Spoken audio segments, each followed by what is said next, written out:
Hello and welcome to Taking You to School with Dr. Tom Prichard. I'm your host, JP John Bob. Of course, the star of the show, the former WWE World Tag Team Champion, one of the greatest trainers ever in the history of the business, the Doctor of Desire, Dr. Tom Prichard. Dr. Tom, how you doing today, sir? John, I'm doing great today. Thank you very much for asking. Interesting question just to start this off because I got a question from somebody. They were talking about OVW tryouts before I ask you about JPW, and I know I'm going to forget, but OVW tryouts and you getting guys into WWE from those tryouts, like Tank Tolan was the name that came up, and like you helped him get in. Is that a normal occurrence? You going down to OVW and kind of scouting talent? Yeah, that was when I was in Stanford.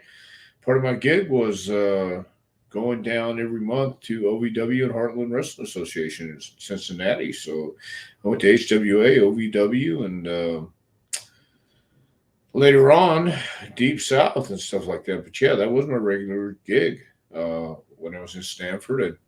I had a full schedule up there, and then when I got to go, when I got to fly down to Louisville and Cincinnati, that was like a break, man. It was awesome. Ibsen, hello. Ready to learn from the Awesome. best. Awesome, Ibsen. I hope so. Hello, But, Jason. and Mr. John, I keep thinking Dr. John. Willie Porter, hello, guys. Hello, hello. So with Awesome. like guys like Tank and stuff, did you actually get him to try out and get him into WWE? I don't think I got him a tryout, but I Well, I guess you were believe with. running the tryout and he was a part of it, and then he ended up getting Yeah, signed by WWE. yeah. Well, they took our suggestions and opinions and did what they would with them, whatever kind of fit their agenda. I believe was going on at that time. But yeah, it was. Then here's the thing: there were so many people that came through, and I remember the majority. And at the same time, there were so many people who came through. You don't remember everybody, and I don't remember everybody, but I met some people who, as a matter of fact, I won't mention their names because they look different than they did during the tryouts. I'll say that, but they told me last year when I saw them in Knoxville that they came in for the tryout. They didn't make it, but it was it was one of those things where it might have been myself and Norman. Norman and I were on the same page a lot of times, and then you had other people who weren't. But uh, these two guys told me that they got in later on, but they remember talking about the first tryout, and they said that I was very nice to them, Oh, which is nice. which is a surprise. Yeah, I guess. Although maybe it's not because I try to be nice to people. I don't always succeed, John, but you know what? We're not going to win them all. So as far as the topic at hand today, the topic I wanted to discuss, I wanted to ask you about China. And Ibsen's got a question already about China. Here we go. The Okay. first year she was in the WWF in 1997, did she go to your school? Did she go to the Funkin' Dojo? Did she get some training No, from no, she didn't go to the Funkin' Dojo. Although there were times when she came over to the studio and they needed to work on a match or needed to work on something. And the great thing about Stanford at that time and the uh, dojo and the training facility, which was in the warehouse of the studio, 120 Hamilton Avenue. And the great thing about that was the guys could come in and practice their matches or work on something special if they needed to work on something special, and that was the cool part of being at Stanford. Uh, to me, it was a great little downtown. It was a great place to go get a meal. Um, had everything I needed to live. But she didn't. I don't believe she went in '97, or maybe she did. I don't remember what year it was when she came down to the studio, but I know that she and Hunter came down and worked on some stuff. Yeah, because they just had the documentary, which was just on A&E, 2 hour special Hmm. on China, and they have some footage of you and Triple H, and you're kind of telling him, what to do and what moves and stuff. I mean, obviously he knows, but you're just trying to train her and give him an idea of what you were looking for. So can you actually tell it's me? Oh yeah, of course. They don't Yeah. they don't say it's me. No, they just show the footage while they're Right. talking, and they show her Okay. training with you. Yeah. Yeah. Yeah. Okay. Well, no, and that's usually how it was. If they needed, hey, Richard Morales from Texas. Wow. Nice. I Yes. will say, hook 'em horns. Um. Well, you know why I'm not nice to you, King of Kingsport? Because I'm reciprocating what I'm getting. Anyway, a lot of the guys would come down and either we'd give them tryouts in Stanford or send them to OVW, and I'd fly down there, and Danny Davis, Jim Cornette, Rip Rogers, and those guys would handle it. Then in Cincinnati, it was Les Thatcher and his crew. So there were a few guys that would come into Stanford, and that was always cool. Made for a not a boring day, that's for sure. What do you got here? Christopher Juarez. Do you have any memories of China?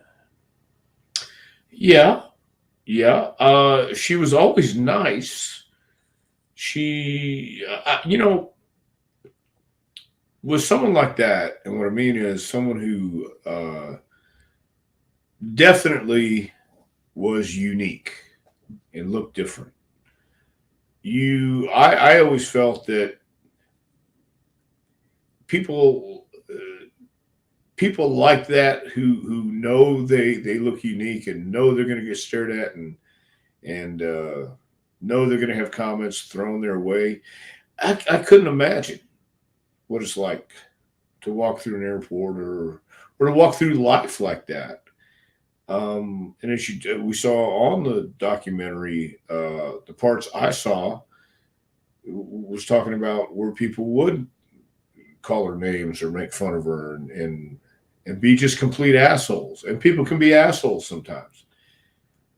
So my memories of Chyna though were a very nice lady.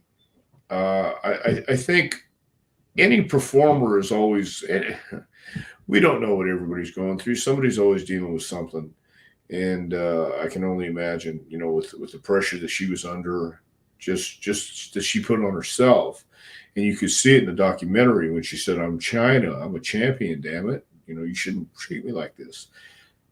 Well, that was a sad thing to see again, a sad thing to experience for her, no doubt. But my memories of her were all good, and even in the ring, she was always cool. Christopher said, I always wanted to meet China. She was my favorite growing up as a child. She was an interesting lady, man. She had an interesting life, and once again, everybody thinks it's all peaches and cream, and the grass is always greener, but the grass is green where you water it. So I think she knew that too, and it happens to a lot of people where you see life one way and you have your dreams and hopes and things you want to accomplish, and then once you get to that point and you've accomplished it, and you're looking around going, "Is this it?"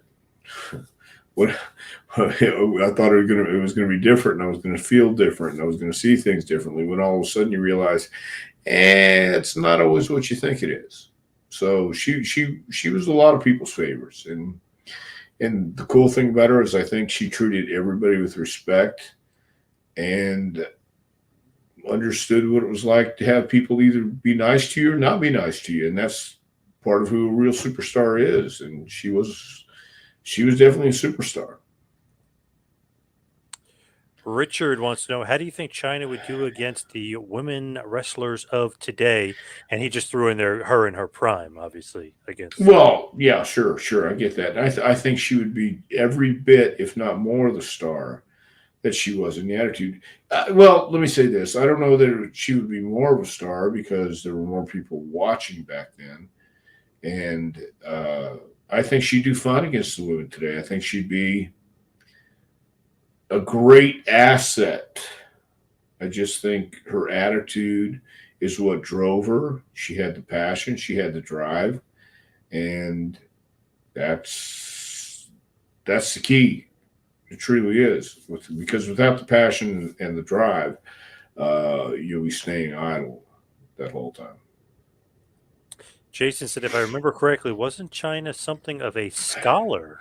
Very smart woman. I think she was a criminal law major, and yeah, very smart lady. And so yeah, she was. I know she was a teacher as well to later on in life. So, Well, and as you saw, she lived some time in Tokyo and yep. or all over. Maybe she was all over Japan traveling, but eventually, you know, trying to live somewhere else for a while is kind of cool until it's not. Ibsen, if she had to go to the WWF and say, Dr. Tom, what's the one thing I should work on against men as a woman to make myself believable, what would you say? She was believable, in my opinion. She was every bit as big and sometimes bigger than the guys. She was the part. I think I think what she was doing at that time was believable. I don't. For instance, I've seen intergender matches in the last 10 years that didn't look believable to me, where the guys are hitting a woman with a fist or kicking her or something like that, and then the woman comes back and clotheslines the guy. I saw Keith Lee in an intergender match. Not saying there's anything wrong with it. I'm just saying Keith Lee's a big man, Yeah, he killed and for the him, woman. Yeah. yeah. Have you seen the match I'm talking about? I guess I don't know how many matches he's had, but I've seen one of them where I went, "Holy Christ, why?" So but against China, it would make more sense because she looked like a badass, and she looked like she could take somebody's head off, man, woman, or child. Well, let's leave the child out of it, but definitely a man or woman, she could certainly make an impression and make an impression on the people watching. For sure. For sure. What we were say here? Christopher, uh, I guess he says, do you think she should come back? Wait, what does it say? She would come back to Do WWE you title? she would come back to WWE beside all things she did in the past? Oh, do you think maybe? Do you think Yeah, she would yeah. Do come you think back? she would come back to if she was alive? You What think do I she'd come back? win? What do I win for that? Yeah, For it's a couple guessing what bucks. that Couple bucks. a couple bucks? Okay, checks in the mail. Okay, well, yeah, I really do because everybody comes back eventually, and she certainly deserved to be in the Hall of Fame. She certainly deserved to have a legacy, and she deserves to be remembered for what she was and who she is, who she was, and you cannot argue that she didn't make an impact. She got people talking. She was a great addition to DX. She's a great addition to Hunter. Um, it's kind of crappy the way things worked out, but that's life. Do you think the way that worked out with Hunter? Do you think that led to her downfall? Well, nobody can really say for sure. I think anybody who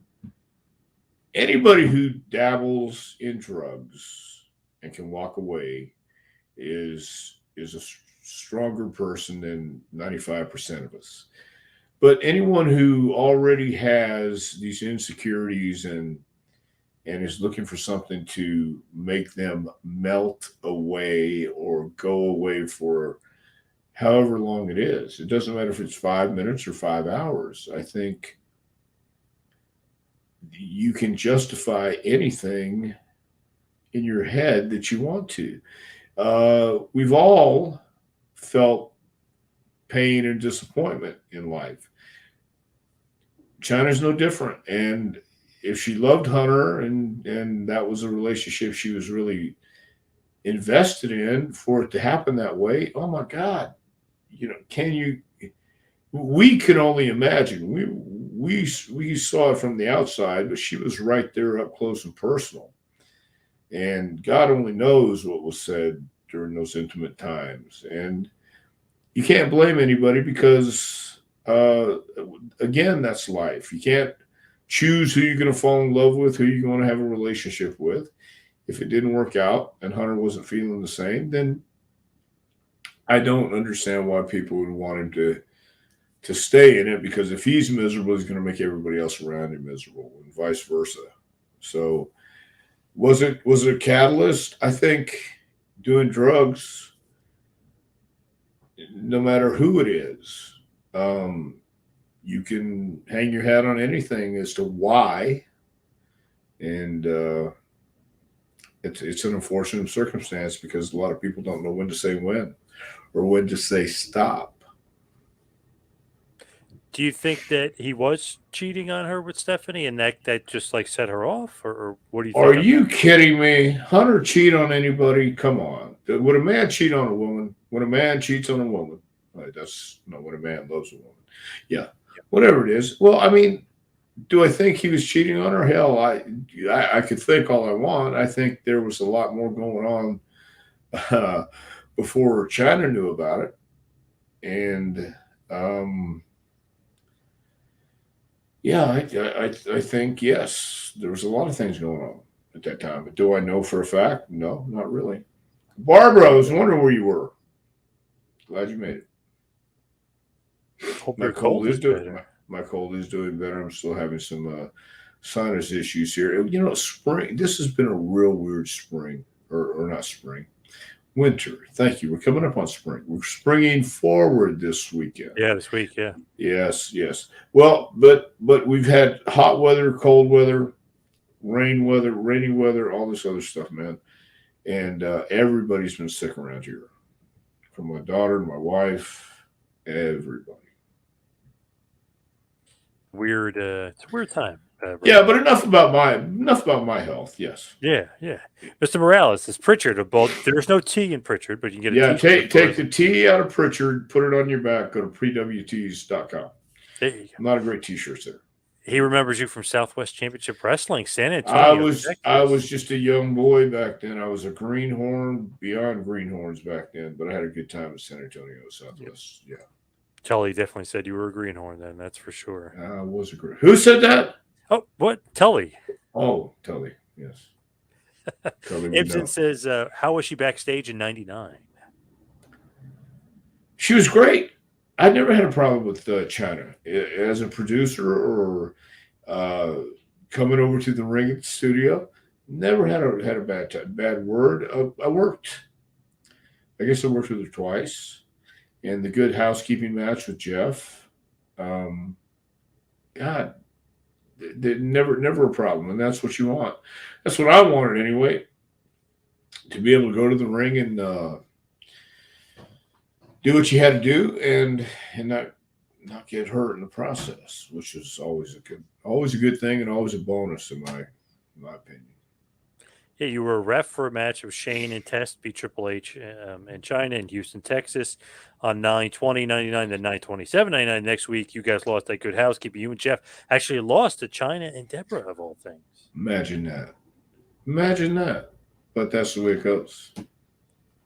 She was pretty over with the live crowd in 99. She Big was time. very over. Yeah. China was very over. She looked the part. She was the part, and she was. I think she was exceptional in what she did. And why wouldn't she be over? You know, we already said and heard from people who said she was their favorite wrestler. So Yep. yeah, I think she was very over. Scorch. Dr. Tom, what are your thoughts on Joni Lauer's trainer, Killer Kowalski? I loved Killer Kowalski. What a nice man. What a great man. He Killer had a reputation for being clumsy. He was a guy that came off the top rope with a knee on Yukon Eric's ear, and that's how he got the name Killer. So, but I loved Killer Kowalski. He was a great guy. Really was. Very nice man. Very, very nice man. They don't make him like him anymore. I met someone not that long ago, and their last name was Kowal, right? And I said to them, was that name longer? And they said yes. It was actually, I guess at one point it was Kowalski, and then he mentioned to me, he goes, "No, I don't," because he just quickly he goes, "No, I don't think I'm related to Killer Kowalski." So he knew, but it was funny. I Ah, was like, "Oh," I was like, "Interesting." That's exactly what I was thinking. So people know Killer Kowalski. He's mentioned on Seinfeld. I mean, everyone knows Killer Kowalski, or he old was, school fans know. yeah, he was mentioned in Andy Warhol's book. He mentioned a few other things too. Who did you just say? Steven Spielberg? No, Seinfeld on the show. Seinfeld. Okay. Well, there was a couple books where they're talking about Killer Kowalski. I think it was Andy Warhol, and or it could have been Steven Spielberg even who made a mention of it too. But Kowalski, what a classic name, Yep. and what a classic accident for that to happen. And you know the story about when Kowalski came off the top rope and the ear came off, and Walter's panicking, and Yukon Eric grabbed his ear and said, "Don't worry about it, kid. We'll make a lot of money with this." You know that's supposedly what he told Jeff Walton when Kowalski came through L.A. And so yeah, man, those were a different breed of cats back then, and they let's not let a little limb detachment slow us down. Let's just keep going. Yeah, right. Yeah, Different era, why not? for sure. Hugely different era. Horribly different era. There's a great scene in Seinfeld where Kramer says, "Oh, like Killer Kowalski," and then George is like, "Who?" And Kramer gets down on his knees and he goes, "Killer Kowalski. He's a great wrestler. He'd take you by the stomach and just grab you." And he does the actual like Killer Kowalski stuff. So Right. somebody on Seinfeld, probably Larry David and maybe Jerry, or definitely old school Marks. Let me tell you, every picture Kowalski had, he would grab you around the neck, and like he's choking you. So I have a picture with the great Killer Kowalski and myself. It's on the bookshelf on my hallway as you walk through the door, and I'll never forget that too. And he was just a great man. They had a match between Killer Kowalski and Killer Carl Cox, Hmm. KKK, in Houston, and the loser could not use the name Killer anymore. Well, Cox lost and came back the next week as Killum Carl Cox, but that lasted about 2 weeks, and then he was gone anyway. So, and he went on calling himself Killer. So that's how I knew the stipulations back then weren't for real. By God. She made an adult movie with the 1-2-3 Kid, obviously that's Sean Waldman, and said that Triple H held a grudge against her for years for making that movie. What do you think about One Night in China? Have you ever seen One Night in China? Well, no, I haven't. Um, and who knows? Who knows how Hunter felt about that, and who knows how anybody felt about it? I mean, we all do stuff. Boy, do we all do stuff when we're young, and when we don't really think about the consequences. But if Hunter held a grudge, that's on him. And I think as you get older, you know, put as much stock into stuff like that anymore because you realize it's all small stuff. Don't sweat the small stuff, and it really is all small stuff. Don't don't waste your time worrying about the petty stuff. You're not the first. You won't be the last. You're not that you're unique, just like everybody else. The thing is with that, Triple H mentioned that for years of that's why she wasn't in the Hall of Right. Fame because you could Google that and stuff. So I mean, I guess he Kind of had a like point, Sonny. Yeah. but he kind of had a point in one aspect, but in the other aspect, like you could Google any of those guys and they had way worse stuff on their resume. Yeah, you could Google Sonny and you could see what Yeah, she's done. That's what I mean. I yeah, mean, and yeah, Sonny's sitting rotting in a cell right now. I guess she's rotting in a cell. yeah. But I mean, that's what I mean. We can all look at it at things and say, well, yeah, this is why we can't do this for you, and yet you have the guy right next to him doing whatever they did. And trust me, nobody's a saint. let the go ahead and throw the first stone if you are. Well, Yeah, there you go. No, no, no. what did you buy a dog? I always my deal was telling me to buy a dog, name it Life, so then he'd have one. Yeah. Yesenia. Hello, Yesenia. Yesenia? Well, hello. I never remember a woman her size before. Very muscular is what Barbara's saying here about China. That is true. You don't. I mean, not of that size anyway. She, like you said, she's bigger than some of the guys. Well, Nicole Bass was pretty big too. But You know. terrible athlete, though. I mean, she could barely move around. China could move around. Right, right. That's the point. There weren't many her size that could do what she did, but there were some that they tried to come in and see if they could. But man, that's a tough spot to have too. I think for anybody being that. The first. Yeah, the first. I really believe. If she was around nowadays, it's a very pro woman, obviously, in wrestling. They would take to her, and she would be a top star, no doubt about it. No Not that she doubt. wasn't then either, but even more so now. Well, no, and eventually because they relented and put her in the Hall of Fame, that's part of the journey that everybody had to go through. For whatever reason, we all have our belief system and why it will work or why it won't work. And if that's what Hunter truly felt, that he didn't want anybody as unscrupulous as someone who's done a porno movie. And let me just ask all the people in America right now, how many of you have done a porno movie and have it not be seen? Because I don't know that they actually released it, did they? Or did Sean and Yeah, they released it. It was released by the same people that did the Tommy Lee and Pamela Anderson one. well, they stole that. They stole the Tommy Lee Pamela Anderson films. And they bought it. They bought a stolen copy of that. Yeah.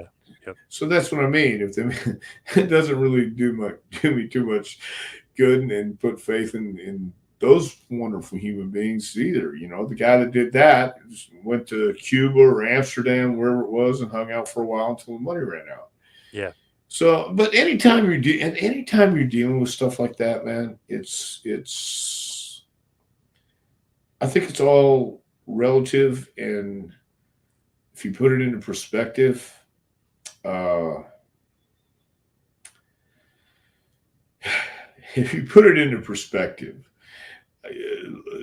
there's got to be a market for it to make any money, obviously. So who's to say in a business like professional wrestling, the holier than thou business of professional wrestling, with nothing but saints and archbishops and popes and pukes and things like that, it's the entertainment business regardless. It may be a pretty sleazy entertainment business, but I'm sorry, I quit watching porn years ago. I quit buying any magazines years ago. And I realized that whatever you want to do, you can do. Whatever you want to get, that's a great thing about America. You can get whatever you wanted, or you used to be able to. And you could have a free enterprise. And if you want to make porno movies or fetish films or whatever you want to call them, then you should be able to do whatever you want to do, as long as you don't harm anybody else or commit a murder, in my opinion. And did it hurt her? I mean, people are always going to judge you no matter what. You're not going to please everybody, so you might as well please yourself. And if Sean and Joni decided to do a film and release it, then they were cool with it at the time. And maybe later on they don't want anybody to see it, and that's their right too. Either way. Ibsen, she said that there were several love letters she found of Triple H and Stephanie exchanging back and forth. Triple H had no answer. So she what are you going? Yeah, what are you going to say? Yeah, no, those aren't mine. Well, wait a minute, it says Dear H. Well, there was Happy Humphrey and gosh, what's his name? Harley Race. Yeah, maybe it's the Harley. I mean, look. I have nothing against Triple H. I have nothing against anybody who lies in their relationships or lies in life. I mean, she wasn't the only one he lied to. So Yep. I'll leave it there. Any funny memories of China? She was. She could dance. She could be funny, and she was. She was like back then. You know, the guys had a different sense of humor, and the girls did too. And anybody you're around this circus, you either adapted or you got lost. And she was just. I don't have any specific funny memories, but she was funny, and she could be entertaining away from the ring and outside the ring in the back. Nothing really comes to mind. You know, I remember Brian Lee one time, who was he Chains or was he Yep. Yep. okay with DOA? Yep. Right? Okay. Hmm. He was also the phony Undertaker. But Brian, you know, asked Joni, said, show him your moves. And she started dancing and shaking and just doing a stupid, crazy dance just to amuse and just get a laugh. So she was really a cool girl, man. She really was. It seems like her demons definitely got the best of her. And Barbara's saying here, she seemed like such a nice person. It's sad that her demons did get the best of her. It just seemed like that was the case for sure. Because it seemed like, man, early on, what a sweetheart. Like all the videos and stuff they had of her as young and then getting into WWE, everything was very positive until. Well, it happens like that. There's no winners when you start taking copious amounts of pills or drinking copious amounts of alcohol. And I don't know if copious is the word I'm looking for, but I think I mean a lot. And when you combine the drugs on top of the schedule, on top of the demands, on top of the heady uh, relationship trials and tribulations she was going through, wondering if she's being told the truth, wondering if this is all a lie, wondering what's going on, having those butterflies in your stomach in your personal life. And then the worst part, going to your job and there's your boss's daughter uh, avoiding you. And what are you supposed to think? I think, and again, I think a lot of people look at drugs as a way to alleviate pain. Number one, if you get hurt, and then once you find out how much pain it really does alleviate, and you feel a lot better, then you go, "Oh Christ! If I'm supposed to take two and it makes me feel like this, I wonder how six feels." Yep. And then you slide down that slippery slope, and demons are all around us, and they don't mind taking over. They come in the form of all the things we like, and you know, in moderation, I guess anything's okay. But yeah, I think as with any person, any human being dealing with trauma, and I think she's had trauma in her life, and she's had a lot of emotional trauma, emotional uh, instability, and people had trouble with people being upfront with her and telling her the truth. So that's when the demons slide in and kind of take over, and you know, so devil on your left side and the angel on your right. You're going to be listening to your devil on the left side more because they make you feel better. And at the end of the day, that's all a lie too. Carl says China died of depression. She was lonely and her family were terrible with her. Well, so we hear. Nobody really knows unless they were there. But I can understand depression. I can understand loneliness. I can understand wanting to be accepted. I can understand all the emotions she was probably that we suspect she was going through, because it's nobody gets it until you walk in their shoes. I mean, we can't. We can suppose all we want. We can wonder all we want. Was she lonely? From all the stuff I've seen, and when the guy who was with her, I tell you where I started watching was when they went to the. They said they went to the office, how far down and that was how Yeah, that's far towards the end. The guy Anthony, that's her that's manager. Yeah, that's where I was switching and I saw it. Yeah, the guy, that guy. he's the worst. He's an Yeah, absolute I know bum. nothing about him, but he just seemed like such a yeah, So he's yeah, so smarmy and snaky and such a scumbag, and like he's filming her while he thinks she's dead in her right. room, and like real weird stuff, and like just totally using her and abusing her for sure. I actually interviewed her. It was technically, I think Sam Roberts or somebody said they were the first, but I was taking the first person to interview her when she came back from Japan. It was 2016, I believe. The interview was cut short. She was a little bit out of it, to be honest. She was a little bit whatever, Yeah. but he had set it up. But earlier in the day, he called me, and because it's TMPT, two man power trip, he got it confused with TMZ. He goes, "Oh, Oh, he goes, we're gonna be here." So he goes, "Let's stage something." Like everything was like an act to be filmed. It was totally fake. yeah, So he was staging something with TMZ, and I'm like, "No, I'm not TMZ." He's like, "Oh, sorry, sorry. All right, right. you're Yeah, with the interview later on." Yeah, yeah. I was like, "Yeah, yeah." So everything was a stage and a setup with that guy. yeah, that kind of came across that way, and that was talk about scumbags. I mean, we could talk about scumbags Oof. in wrestling all day long, but they're not immune to being on the outside world too. I mean, Yep. there's scumbags everywhere you turn.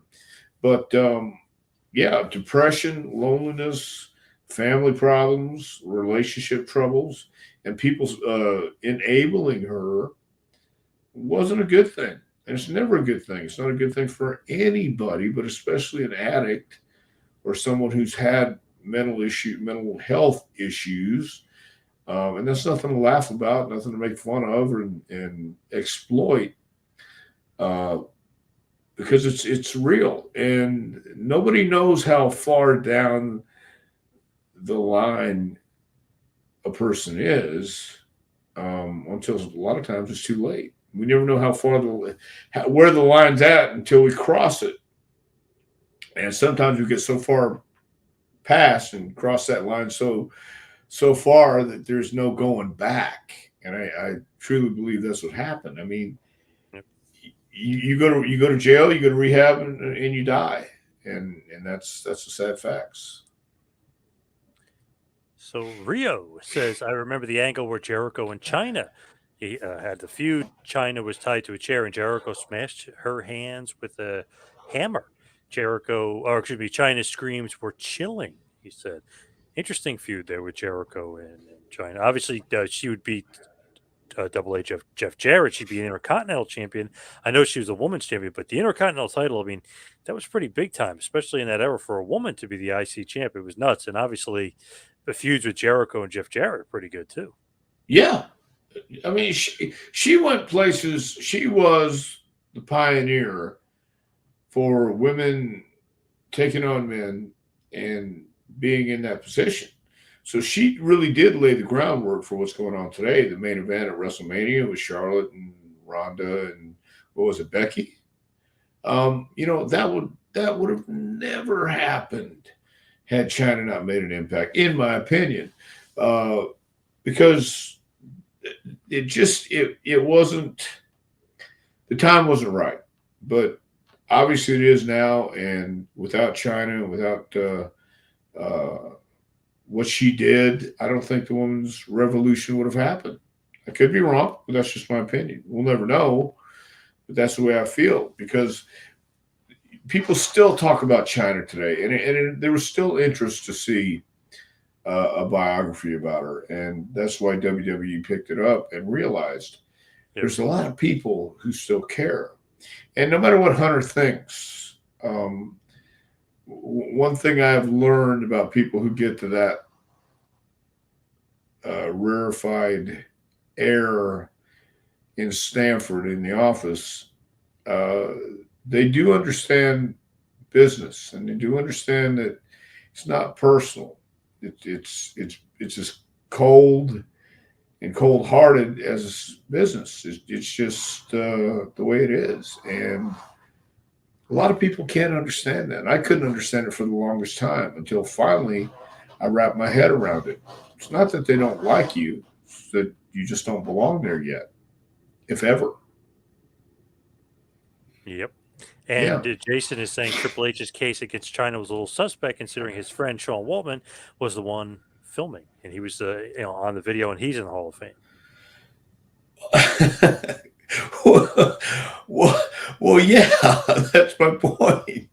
Uh, life ain't fair, man, and neither is wrestling. Nothing's. It's not fair, and it not always is it that the best man wins, or the best woman wins. A lot of times, in fact, more times than I'm sure we all like to admit, that there's times in life when, look, somebody may not deserve something, and somebody may be just a complete out and out bastard and a no good son of a bitch. But if the person in charge likes you and wants you to be there, you're going to be there. And on the other side of the coin, if they don't like you and they don't want you to be there, guess what? You're not going to be there. So, sure, it was all suspect. And sure, Sean Waltman and Triple H are friends to this day. But he's not going to put the heat on Sean. And that's just the way it works. I mean, I think anybody who's past the age of 30 should understand that. And if you don't, well, then you have a long life ahead of you. Fart in the Wind throws out the One Night in China, but then wanted to mention then they made Backdoor to China. So I guess she had a sequel, another movie out there. Well, I haven't seen either one of them, and I don't plan on it. I just don't. I haven't seen any of Sonny's stuff either, for the record. Grandma Daisy said, "Why did Triple H name his finishing move after dog food?" It's actually, Uh, I think named because he was like the not British, but like the fake British right. Commonwealth kind of. He comes from great pedigree, you know. Well, also he actually on Thanksgiving, I understand that Triple H used to eat a can of pedigree dog food every year as a tradition in the family. Oh, I'm Yes, sure. yes, I'm sure. of course. And that's my story. I'm sticking to it. Deshaun Omac says China's best character was Mamacita with Eddie Guerrero. Probably so. Probably so. But Eddie was, and here's the thing: Eddie was married. Eddie had a family, and Chyna was involved with Triple H at that time. But I also think with Eddie, that brought out the best of both of those guys. Eddie and Chyna, they both were having fun. I believe I've never talked to them about it, but you could tell when it is a good character, when it's a great character, and they were both not playing a part; they were being a part. They knew how to do it, and it was an extension of Eddie. It was an extension of Chyna. So I have to agree with you, man. I think her best character probably was Mamacita. Scorch says, I remember seeing Chyna rough up the tiny Terry Reynolds. What a sight that was. Yeah, her debut, that was crazy. It made her look even bigger. Yeah, yeah, the perfect thing to do with Terry, and obviously she was tough enough to take it. So good for her. Ibsen wants to know, how much did she bench? She was at the gym constantly. Have any clue? I have no clue. I think 4,500 was the last time. SGR says probably 350. They were talking about a little bit on the documentary about how much she lifted, and they were shocked about how much. I don't remember if they gave an actual amount, but they were talking about how much. They were just surprised that she was lifting as much as the men. Yeah, well, there's a lot of women who are strong, or if just as strong or stronger than men. I've seen it at the gym a couple times. You know. So she did wrestle after WWF for New Japan Pro Wrestling and TNA as well. She apparently left WWF really not because of Triple H and Stephanie per se. She even mentioned it. She wanted Austin money. She wanted Rock money. They weren't doing that. And that's kind of why she left. But what do you think is like her legacy on the business? All that included, like the good, the bad, and the good legacy, if you will, with the Attitude Era. I said it before. I think she'll be known as a pioneer. I think she broke the mold, especially at that time for the divas and what the divas were supposed to be. Um, she was separated and she was unique. But why wouldn't you want Austin money or Rock money? Why not? And you can only ask for it. They can only say yes or no, and she got her answer. Ibsen wants to know: do you have students like her size? I do not at this time. We've had students before that came in just about as big as China. How about Not Camille? she's not as big as China, I don't think, but she's a good sized lady. She's talented. Jason says saw a talk show with China and Sable that got pretty stiff, to say the least. Probably, I mean, Sable wasn't always the most popular in the back either, but didn't matter. She was what they wanted. And I can see where China might not care for it, and Sable might not care for China, and I could certainly see that whole thing getting out of hand, and a few uh, ribbon on the square comments happening. Ragu Overlord with China. I think in hindsight we could see the bad times approaching. Started with her plastic surgery, then learning of the troubled childhood that she had. Well, that's the thing. Nobody really knows, and that's what I was talking earlier about. We cross the line. I mean, a lot of us. I'll put myself in this category. A lot of us don't know we're past the line until we get so far past. There's no coming home, and that's when they have to say it's time to put you somewhere where you need to stay in the corner for a good, I don't know, 6 months, and everybody else around can see it, and then nobody can see it all at the same time. Something's happening, and in a business like wrestling, especially during that time, I think that it was such a whirlwind, and it really was like being at sea, for 20 years, and all of a sudden stepping on dry land, saying, "Oh no, everything's okay. I've got my sea legs under me." No, no, no. You've been at sea for 20 years, and suddenly, from the calm days to the stormy nights, capsized underwater for months at a time, and just chaos. And suddenly somebody stops you and says, "Hey, we've noticed that your ship isn't staying so smooth on those rough seas. We need to take you in, and we need to take care of you, and you need to take care of you." That's a hard thing to approach anybody with, no matter who you are, man. But just because she wanted plastic surgery, that wouldn't tell me anything. But I think her behavior would tell you'd be surprised at the amount of people who have troubled childhoods and troubled lives that follow them everywhere they go because it's their life. Everybody has some defects and things that have happened and had those scars and bruises and bumps. It's called life. So that's what, but that's when you need somebody to sit you down and say you're going to go away for a little bit for your own good. The Yard, it says a match with China against Pat Patterson, Jared Briscoe was hilarious on Raw. I'm surprised they didn't do more with that than just the one match. Yes, interesting.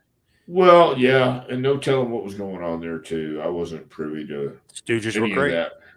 Yeah, Stooges were great, and uh, but who knows what was happening with that? I really don't. Speaking of China, we're speaking about her on International Women's Day. Wow, Well, yes, it that's makes true, I perfect guess. sense. I Yeah, before we're remember, recording this. Yeah, right. yeah, I called you. I called you earlier in the week. I said, "What a better topic there would be except Chyna on International Women's Day. And you said, Yes. no, I don't really want to do that. And I said, no, I really think we ought to. And I had to argue my point about 6 hours straight, Barbara. Oh yeah.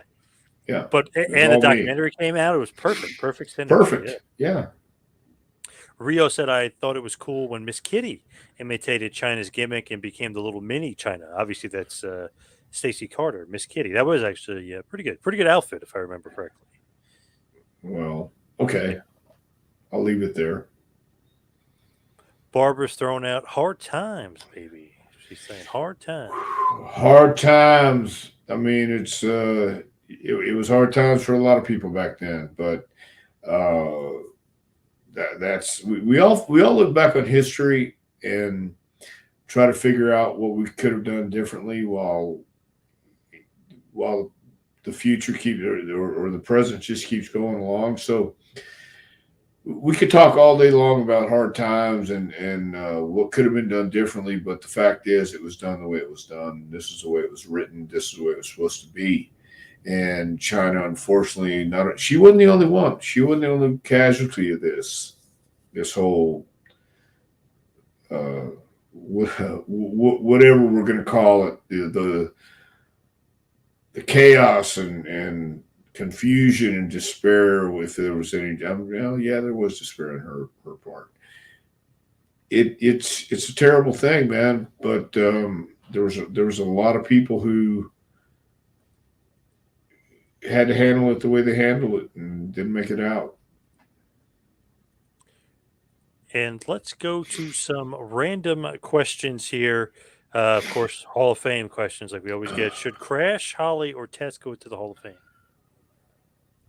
Ooh, well, on a personal level, yeah, but I don't know if they had the had the career to go in. I just don't know.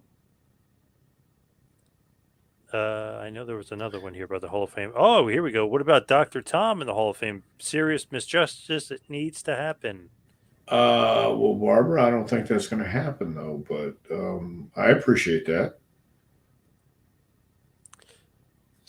What about Uh, Kamala, Bam Bam Bigelow, Rick Martel, Typhoon, Slick, Miss Elizabeth, Viscera, the Nasty Boys, Matt Bourne, and the One Man Gang? there is a list for you right there that definitely should. There's no way I'd leapfrog over any of those names, and Matt Bourne is a name that gets mentioned too many times. Gets mentioned in the error column or the mess the screw up column. Let me say it like that. But Matt was talented. Matt knew wrestling. Matt was. I thought Matt was a talented guy. He just had he had some demons as well. Oh, no doubt about that. One final question we'll do here from Jason. Who were your favorite opponents during Smoky Mountain days? The Fantastics, the Rock and Roll Express. Hell, I'll even go with the Bruise Brothers. You know, Jacob and Eli Blues, Ron and Don Harris. They were always fun to work with, and the Armstrongs. Pretty good list. Pretty Yeah, damn good great list there list. from Smoky Mountain. All right, let's talk about your book, A Pro Wrestling Curriculum, Advice, Suggestions, and Stories to Help the Aspiring Pro Get to the Next Level. Dr. Tom, where can the fine folks get this great book? They can get that fine. These fine folks can get that fine book at jpwrestlingacademy.com. Thank you, Barbara. And hit the uh, training. Like the link. Thank you so much. The tab at the front, at the top, not link. Thank you. The tab, the Okay. training tab. It'll come right up on the front page. That's jpwrestlingacademy.com. You can also find out when our next class starts, and I believe it starts April 3rd, the spring class for JPWA. All right. Good stuff there. Oh, he taught The Rock the people's elbow. Wow. I Didn't know that. wish that was true, Barbara. I wish that was true, but I have to give that all to The Rock. You know whoever he got that from, and he admits it in a press conference when he was in Japan. The Great Muta. Oh yeah, that is Muta's. Muta's. Yeah, I agree. I see Yeah. it. Pretty awesome he did it because Muda came out in this big press conference. He was promoting a movie and he told everybody in the press, he's like, I stole the rock bottom from Muda. Yeah, it's pretty awesome. Oh, the People's Elbow, you mean? People's Elbow, I mean, I'm sorry. Yes, yes, He yes, goes, I yes, stole it yes. from Muda. Yep.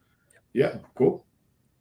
Thank you, Jason. And thank you, everybody out there, for listening. We'll see you right back here next week for a little Take It to School with Dr. Tom Prichard. We'll see you next week, folks.